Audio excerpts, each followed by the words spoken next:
Eh bien, bonjour à tous. Alors, je me présente, Stéphane Coulon.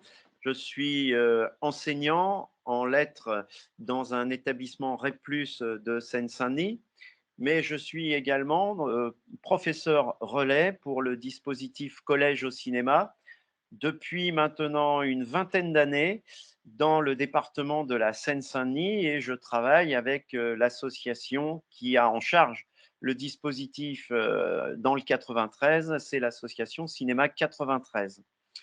Depuis 3 années maintenant, je suis membre du comité national qui sélectionne donc les films qui vont entrer dans le catalogue et je vous avoue que c'est un plaisir de partager des avis sur les films qui nous sont proposés par les distributeurs avec l'ensemble des membres du comité. Cette année, le premier film entrant dans le catalogue que je vais vous présenter est un film qui date de 2019, un film très récent, qui est signé par un réalisateur irlandais, Paddy Breathnach. Il s'inscrit avec ce film dans la grande tradition du courant cinématographique qu'est le free cinema, autrement dit le cinéma social britannique.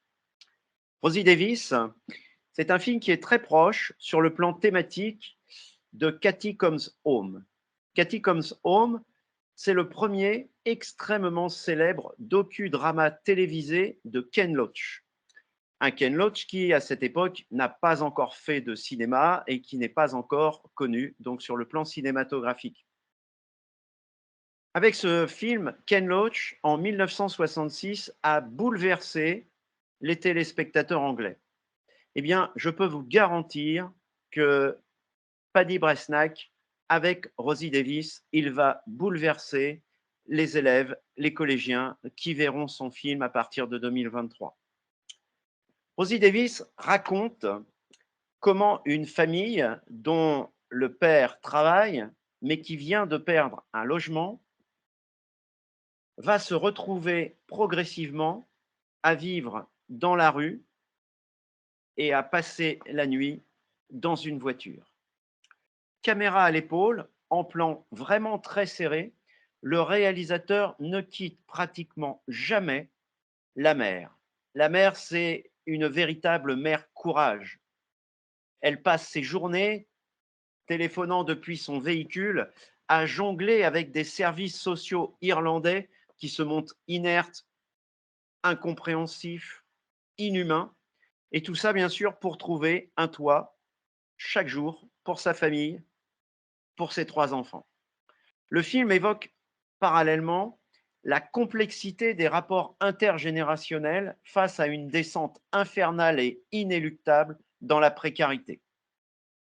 Mais c'est aussi un film qui parle d'amour familial, d'amour conjugal, tant la relation père-mère dans ce film fusionnel est absolument essentielle.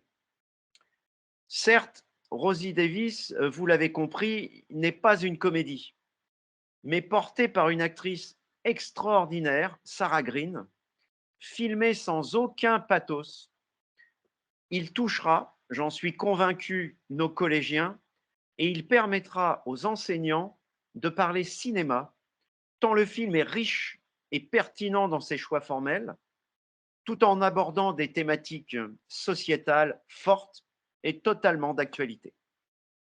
Le deuxième film que je vous présente cette année est bien différent du précédent, puisque, eh oui, c'est une comédie et c'est tellement rare finalement dans le catalogue.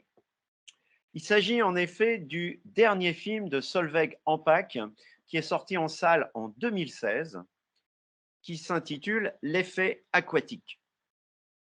Pour définir ce film, je pourrais commencer en disant qu'il s'agit d'une comédie romantique burlesque dans laquelle un amoureux maladroit, archétype cinématographique de la comédie s'il en est, va recourir au mensonge pour approcher celle qu'il aime, une maître nageuse municipale au caractère bien trempé.